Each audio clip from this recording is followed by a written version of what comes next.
State Board of Education approved a new rule today that will have Florida officials publishing an annual list of library books and instructional materials that have drawn public objection.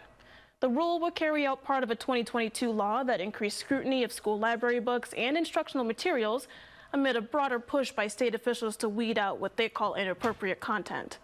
Last year's law was designed to give parents and the public increased access to the process of selecting and removing books and other materials.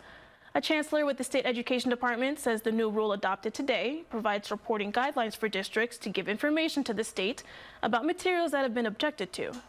It will continue to provide transparency for the public so that the public can see which materials were subject to an objection, and it will allow for increased protection against inappropriate materials being in the hands of our students. The push to ramp up scrutiny of school library books and other materials has drawn objections from groups that advocate for First Amendment rights.